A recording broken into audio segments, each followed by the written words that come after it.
Halo, salam sehat kawan Diska. Kembali lagi bersama saya Sari Cantik dalam program Info Sehat, informasi seputar kesehatan. Semoga kawan Diska dimanapun Anda berada selalu diberi kesehatan, keselamatan, rezeki yang berlimpah dan juga barokah. Dan pada kesempatan hari ini tema kita akan sedikit berbeda dari biasanya ya. Kalau biasanya kita ngomongin soal penyakit, nah hari ini itu salah satu obatnya penyakit yang susah disembuhkan ya. Penyakit pikiran gitu ya Kak Utin ya. Dan hari ini saya sudah bersama Kak Hendriani Curtinawati MPSI, psikolog. Beliau adalah psikolog klinis yang ada di Puskesmas Demangan Kota Madiun. Apa kabarnya nih Kak Utin? Alhamdulillah baik. Satu-satunya psikolog klinis ya ini ya, yang ada di Kota Madiun dan hanya di Puskesmas Demangan ya. Iya. Oke, sebelum nanti kita ngomongin layanan psikologi klinis yang ada di Puskesmas Demangan gitu ya. Nah, apa sih bedanya Kak Utin psikolog klinis dan psikolog pada umumnya gitu yang biasa? Oke. Kalau psikolog klinis itu psikolog yang masuk dalam Kemenkes, jadi pegawai Kementerian Kesehatan gitu. Jadi kita sama-sama tenaga kesehatan. Jadi mulai dari asesmen, bisa memberikan diagnosis gitu ya, bahwa ini mengalami gangguan klinis apa gitu ya secara psikologis dan bisa melakukan treatment gitu. Sedangkan kalau psikologi biasa gitu ya, itu mungkin hanya sampai asesmen saja. Berarti kalau psikologi klinis ini sampai rehabilitatif gitu ya, pengobatan gitu ya. Tapi kalau yang psikologi biasa ini mungkin hanya sampai preventif gitu ya. Jadi itu tadi bedanya ya. Dan psikologi klinis ini otomatis punya STR ya? Iya, harus memiliki STR karena memang sama seperti tenaga kesehatan. Jadi lebih kalau mungkin ada spesialisnya gitu ya, kalau di dokter gitu ya. Betul. Nah ini sebelum kita ngobrol lebih dalam gitu ya, lebih intim lagi, mitos atau fakta sih Kak Utin bahwa psikologi seseorang itu dapat mempengaruhi kesehatan bahkan kesembuhannya? Fakta. Fakta. Dan seberapa besar nih pengaruhnya nih? Nah, jadi gini, di dalam psikologis atau psikis gitu ya, itu kenapa mempengaruhi kepada kesehatan kita? Karena yang pertama itu tergantung dari pola pikir kita juga gitu. Ketika kita itu mensugesti pikiran kita tuh, ketika kita misalkan sakit gitu ya, kita sugesti diri bahwa kita akan sembuh gitu ya, secara tidak langsung alam bawah sadar kita itu juga akan merekam, nih kita harus sembuh, dan nanti perilaku kita akan memunculkan perilaku caranya gimana nih, seperti itu gitu. Jadi kalau misalkan orang yang sehat gitu ya, jadi kan kalau memang stres atau kita nih kan setiap manusia tuh selalu punya masalah gitu ya Bu ya. Jadi kadang tuh kita tuh tidak menyadari gitu bahwa aku ini lagi stres nih, kan nggak ada gejalanya gitu ya, seperti batuk, pilek atau bisa dicek suhunya gitu ya. Nah, kadang tuh orang tuh ini gejalanya tuh kok aku sudah overthinking ya, sudah cemas, terus nanti larinya tuh ke lambung biasanya gitu. Kok aku udah cemas, overthinking, terus bisa saja larinya ke lambung, atau mungkin akan muncul psikosomatis gitu. Jadi sebetulnya dicek gitu ya, aku ternyata nih sehat nih, tapi kok aku mengeluh badanku nih kok nggak enak gitu ya, atau mungkin jantung berdebar gitu ya. Ini kenapa lah? Ternyata mungkin dia ada suatu permasalahan yang ternyata mungkin tidak diselesaikan gitu, atau mungkin ternyata juga stres juga, atau mungkin sudah mengarah ke depresi gitu, tapi tanpa disadari. Biasanya seperti itu kebanyakan gitu. Itu tadi ya, karena penyakit pikiran tuh susah untuk ditebak gitu ya, kalau nggak dari dalam diri kita sendiri jadi perlu untuk, nah ini apa nih yang perlu dilakukan? Apakah harus bercerita ke psikolog atau memang bisa nih bercerita ke mungkin orang-orang yang dipercayai gitu? Jadi gini, setiap orang itu kan beda-beda ya Bu. Ada yang mental health-nya itu tebel gitu ya. Ya kita nggak tahu ya. Ada juga mental health-nya yang setipis tisu dibagi dua gitu ya. Kan kita nggak pernah tahu karena itu tidak terlihat gitu loh. Jadi kita harus bisa mengenali diri kita sendiri gitu, bahwa aku ini tuh kalau kena masalah gitu ya, aku nih bisa menyelesaikan atau enggak, aku larinya kemana nih, kayak gitu. Ada orang yang dia sadar ketika emang ini aku lagi stres nih, kayak gitu. Kadang kan gejala setiap orang kan juga beda-beda ya. Jadi ada yang stres terus makan banyak, itu kan juga ada. Tapi kan berarti itu salah satu coping stresnya dia gitu. Tapi ada orang yang mungkin malah menarik diri, malah Ansos namanya gitu ya. ansos gitu ya. Nah itu tuh yang kita harus waspadai gitu, karena ya nanti bisa mengarah ke kemana-mana gitu, bisa self harm juga, menyakiti diri sendiri. Nah terus yang kita bisa lakukan apa gitu, jadi ya kita harus bercerita gitu. Kalau memang permasalahan itu kita tidak bisa memikirkan jalan keluarnya gitu ya, ya berarti kita harus bercerita gitu. Kalau memang sudah bercerita ke teman, ke keluarga yang ternyata tidak ada jalan keluarnya gitu ya, masih cemas, masih overthinking gitu ya berarti memang harus ke tenaga profesional seperti itu. Jadi bagi yang sakit, psikologis ini sangat mempengaruhi ya. Kalau kita mindset diri kita bahwa kita akan sembuh, otomatis pikiran di alam bawah sadar kita gitu ya akan semacam sugesti gitu. Betul. Ya. Karena memang sugesti positif yang baik kepada diri sendiri itu juga akan mengaruhi gitu. Kalau kita sugestinya itu sangat buruk terhadap diri kita, pada kita tuh apa ya, kayak citranya tuh juga kita tuh kayak mengolok-olok diri sendiri gitu ya. Ya nanti akan perilaku kita ya akan mengarahnya akan ya tidak baik gitu. Ya, negatif gitu ya. Gitu. Jadi kalau kita sugesti diri secara positif gitu ya nanti perilaku kita juga akan sama gitu, mengikuti. Oke. Nah ini kadang-kadang kalau itu tadi kalau yang sakit ya Kak Utin ya. Nah bagi nih mungkin ada keluarganya atau dia keluarganya sakit gitu ya, kemudian nah kadang ini yang terabaikan ya, dia yang ngopeni tiap hari, nah itu kan bisa juga kena mental health juga gitu ya. Nah ini apa nih yang perlu dilakukan, apalagi kalau yang sewu ya, yang sepuh-sepuh ya, meskipun saya belum pernah tua gitu ya, karena yang ini ya kalau ngopeni orang tua itu kan yang di dekatnya itu yang ngopeni tiap hari itu kadang salah terus gitu ya. Nah ini kan kadang nih keluarga yang terdekat nih kadang-kadang kena mental. Nah ini apa nih yang perlu dilakukan nih? Nah jadi caregiver itu sebetulnya juga kan ini kalau bahasa medisnya kan caregiver gitu ya, caregiver gitu ya.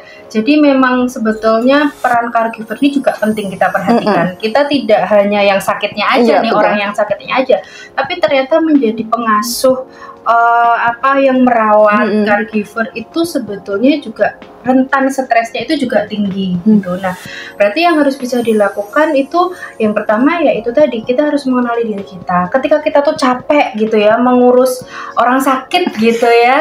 Jadi ya kita harus tahu nih aku senengnya apa nih. Jadi misalkan orang yang sakit sedang istirahat gitu, kita bisa melakukan aktivitas yang mungkin kita sukai seperti itu, biar ya stres dan biar balance gitu. Jadi stres jiwanya juga gitu ya.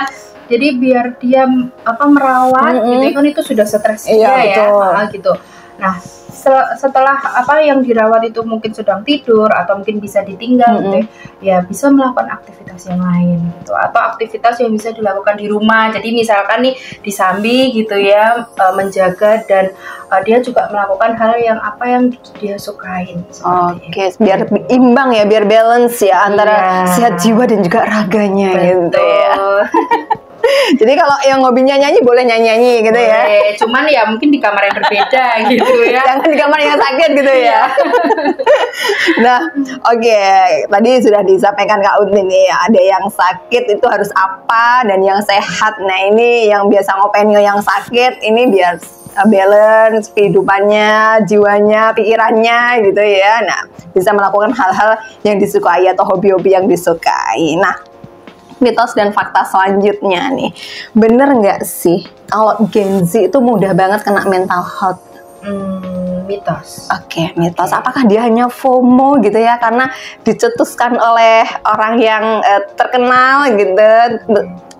Mungkin dia memang benar-benar korban bullying gitu ya. Nah, akhirnya nih para Gen Z ini mudah sekali mengatakan kalau dia kena mental health. Gimana? Memang banyak juga gitu ya. Memang sekarang kan trennya nih Gen Z ini berbicara tentang mental health gitu ya. Tapi kalau saya lihat itu tidak semua gitu. Itu tergantung dari bagaimana peran keluarganya gitu ya.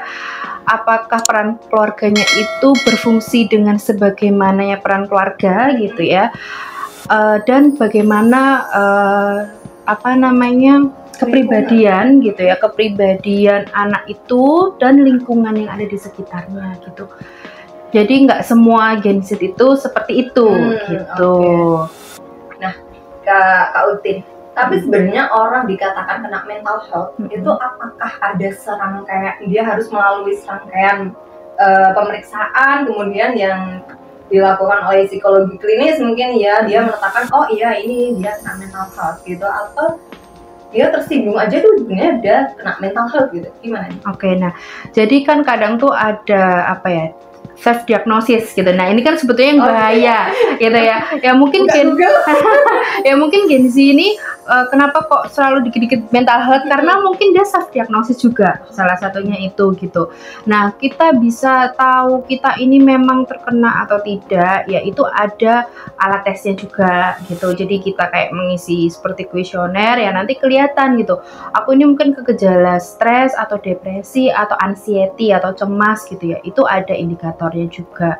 Terus mungkin ya kita juga akhirnya aware juga nih dengan diri kita, misalkan kok aku nih overthinking terus ya sebulan ini, atau cemas terus, khawatir yang hingga mengganggu hingga mengganggu aktivitas aku setiap hari. Nah itu berarti harus datang ke tenaga profesional gitu ya. Berarti ya ada apa nih gitu, mungkin dia pernah mengalami atau mungkin mengalami kejadian apa yang sehingga mengakibatkan itu, seperti itu munculnya gejala-gejala itu tadi gitu. Oke, nah apa nih yang perlu dilakukan para remaja ini supaya nggak self diagnosis kemudian dia dikit-dikit mental health gitu?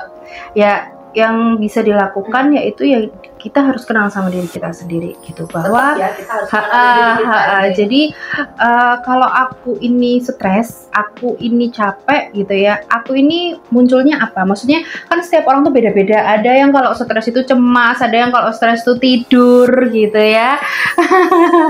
Ada yang kalau stres itu makan gitu ya. Tapi selama itu tidak mengganggu aktivitasnya dia setiap hari, dia masih bisa beraktivitas secara normal gitu ya, ya berarti ya nggak apa-apa, berarti dia sudah menemukan sesuai dengan jati dirinya gitu.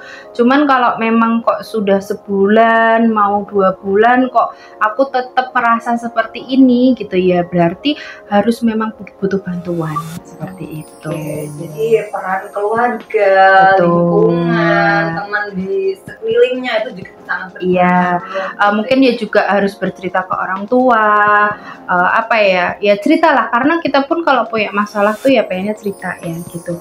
Jadi cerita ke orang tua atau cerita ke teman gitu ya. Kalau memang misalkan kok aku nggak plong ya kayak gitu ya, kan kadang tuh ada yang cerita tuh malah kayak membanding-bandingkan gitu kan juga ada ya. Berarti ya ke tenaga profesional saja gitu, biar ya kita kan sebagai tenaga profesional dan netral ya di sini gitu. Jadi ya biar objektif gitu ya, dia ini memang ada gangguan kepribadian atau tidak, atau memang oh ya karena permasalahan itu saja, seperti itu.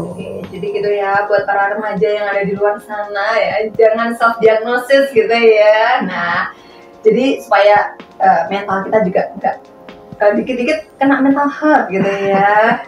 Karena kalau teman-teman atau kawan Diska nih yang pernah nonton bersama Duta Genre gitu ya, ternyata di kalangan para remaja dia tuh diliatin gini aja tuh dia udah kena mental health gitu. Apakah kesensitifan itu juga mempengaruhi ini? Ya sensitif itu juga mempengaruhi, cuman kan proses kita menjadi kepribadian yang sensitif nih karena apa gitu ya. Kan kita sensitif itu banyak faktor, kalau cewek kan ya karena hormonal juga gitu ya. Tapi kalau karena cowok atau ya mungkin karena faktor lain kan ada gitu, atau mungkin dia kebanyakan dimarahi di rumah kan bisa saja. atau mungkin apa nih, memang dia sensitif sejak kecil gitu ya, memang aku nih sensitif sejak dulu karena ya orang tua tuh seperti ini kan, itu juga bisa mempengaruhi kepribadian orang. Iya betul. Nah ini kalau kebalikannya nih Kak Utin, kalau tadi kan mungkin para remaja pada umumnya nih ya, nah tidak menutup kemungkinan ya mungkin di sekitar kita atau di teman sekelas kita gitu ya, dia ada yang ansos gitu ya, dia pengennya tuh menyendiri atau introvert gitu. Nah apa nih yang perlu dilakukan kita sebagai teman sekelasnya atau sebagai mungkin ada peer counselor sebaya yang ada di sekolah itu? Nah apa nih yang perlu dilakukan? Apakah kita melakukan pendekatan ke yang bersangkutan atau kita mengedukasi teman-temannya yang lain ini nih supaya merangkul atau gimana gitu? Oke, nah jadi kalau memang ada anak yang ansos gitu ya, itu kita harus dekati gitu, karena memang biasanya anak yang sekarang itu boomingnya tuh anak-anak yang menyendiri, yang ansos gitu ya, itu pasti ada permasalahan gitu ya. Jadi peran kita sebagai teman, kita harus bertanya.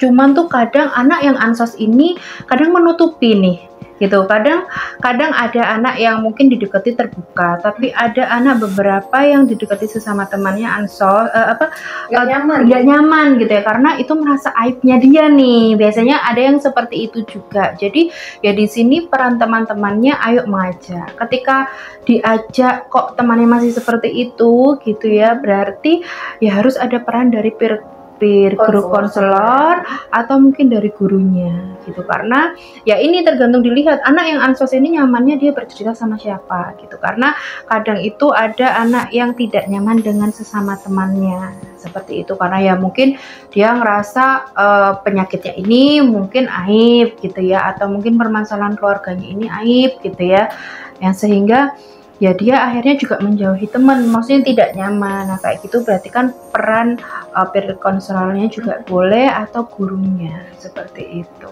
Oke, jadi jangan dipaksa untuk ngobrol gitu ya kalau memang dia nggak nyaman sama temennya satu kelas gitu ya. Nah ini perlu upaya pendekatan dan juga identifikasi dulu gitu ya sebelum melakukan itu gitu ya. Jadi melihat karakternya anak ini seperti apa gitu ya. Ketika misalnya temannya sudah diajak ngobrol, dia kok ternyata dia enggak, kok aku nggak apa-apa gitu. Oke, berarti kan di sini ada penolakan gitu ya. Ya berarti kita atur strategi lagi nih, kita masuknya lewat mana seperti itu. Oke, jadi sebagai temennya yang mungkin di sekitar situ gitu ya, lo temannya sekelas nih harus saling memahami gitu ya. Betul. Itulah perannya, jadi jangan nanti dibully gitu, ini aku tuh gitu ya, malah dia merasa makin tidak nyaman dan nanti bisa malah menghindar.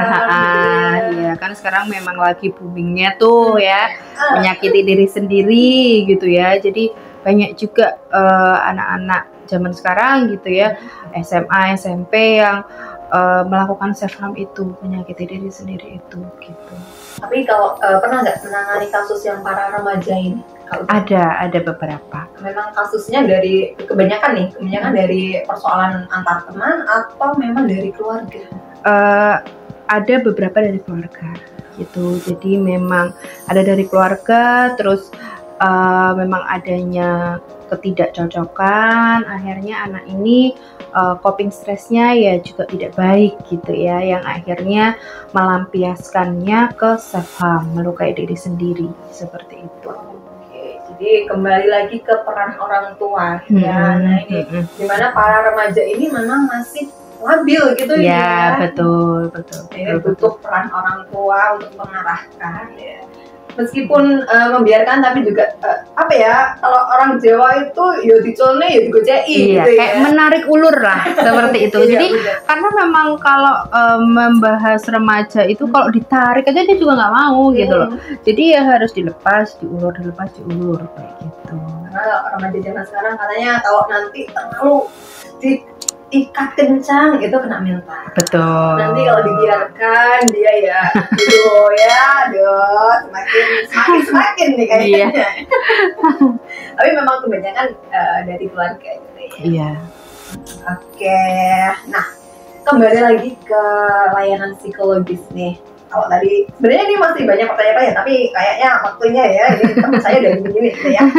Kembali ke layanan psikologis klinik yang ada di Puskesmas Demangan nih Kak Utin, satu-satunya puskesmas yang ada layanan psikolog klinik. Nah, ada layanan apa aja? Jadi layanannya ini ada mulai dari anak gitu ya, anak orang tuanya gitu, misalkan menanyakan tentang kecanduan gitu ya, kecanduan game, gadget, itu juga bisa.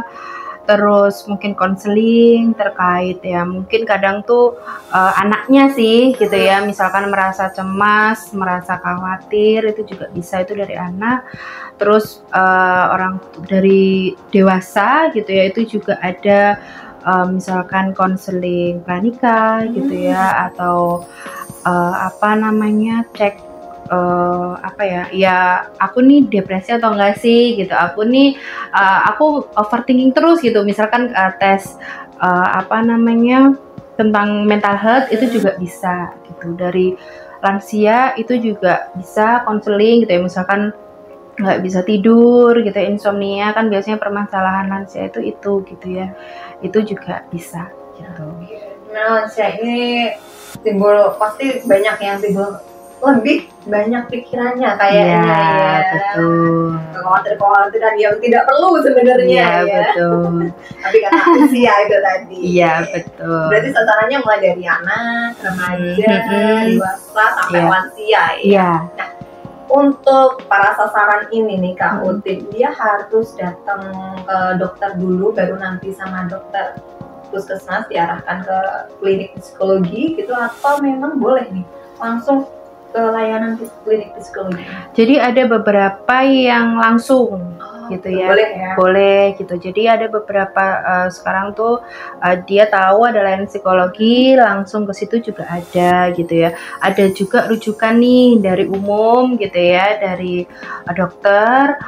Misalkan kok gejalanya ini mengarah ke psikis gitu ya, itu juga bisa seperti itu. Oke, jadi boleh ya langsung ke layanan psikologi gitu ya yang ada di Puskesmas Demangan. Nah, ini buka setiap hari untuk prakteknya layanan psikologi klinis ini atau dibatasi nih?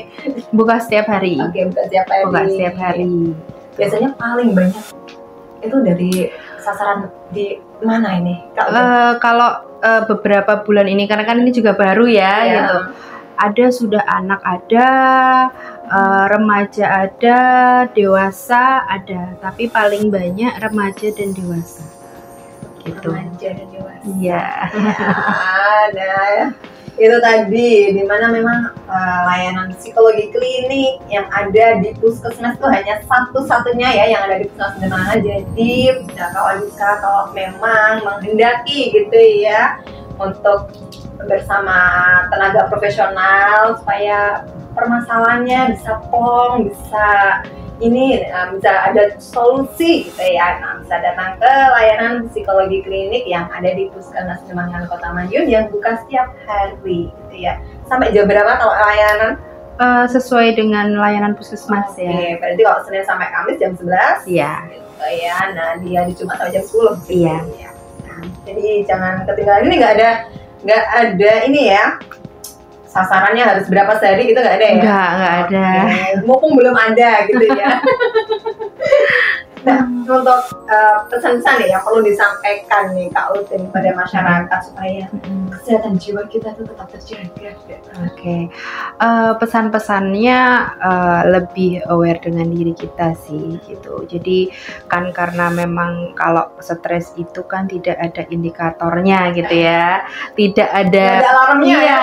Nggak ada kayak termogan yang bisa ngukur suhu gitu ya. Kalau panas kan kita, aku panas ya, kita cek termometer, oh ya yang panas gitu. Cuman kalau stres secara psikis ini kan, ini tuh penyakit yang tidak kelihatan gitu, beda dengan penyakit fisik yang oke nih sakitnya ini kita obatin ini gitu ya. Tapi kalau mental health gitu ya, ini tuh kayak apa ya, kita nggak kelihatan gitu loh. Jadi mungkin kita harus lebih aware dengan diri kita gitu ya. Ketika kita mungkin ada masalah, kita harus bisa mencari jalan keluarnya itu yang secara positif kayak gitu. Jadi apa ya, masalahnya selesai tapi kita pun juga sehat mental seperti itu gitu. Jadi apa ya, mencari kalau ada permasalahan yang diselesaikan dengan baik. Dan kalau memang aku kok merasa menghadapi masa ini stres ya, mungkin nggak masalah aja, mungkin dari pekerjaan pun kan juga ada gitu ya.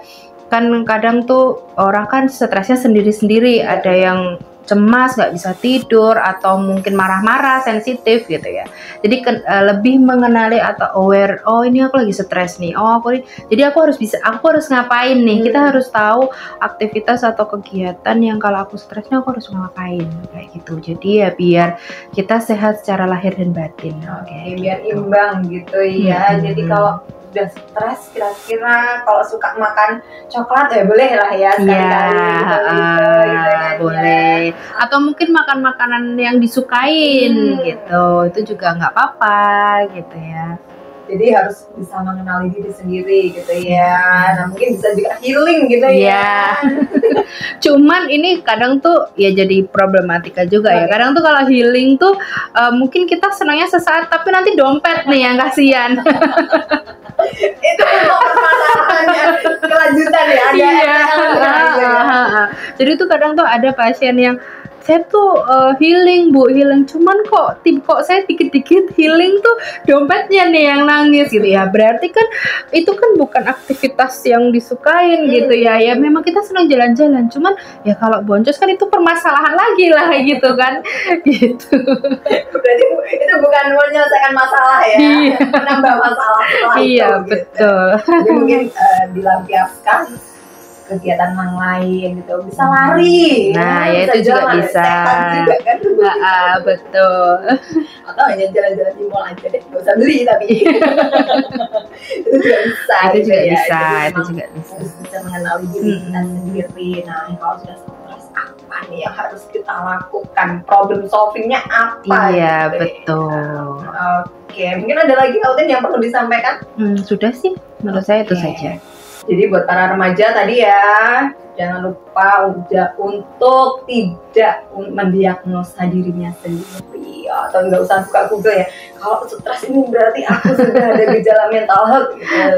Nah, boleh cerita ke teman gitu ya. Kadang cerita ke teman itu juga bisa mempengaruhi gitu ya. Kadang juga teman itu nggak perlu dikasih penyelesaian yang gimana gitu, cukup didengar itu juga bisa gitu ya Kak. Iya. Oke, jadi jadilah pendengar yang baik juga ya, bagi temennya yang mungkin sedang mengalami permasalahan gitu. Oke, terima kasih Kak Utin waktunya hari ini. Semoga kita ada episode selanjutnya ya untuk membahas mental health ini secara lebih dalam lagi, apalagi untuk para remaja. Iya. Oke, jangan lupa untuk terus saksikan Info Sehat di IG Promkes Kota Madiun dan YouTube Kawan Diska. Bye bye.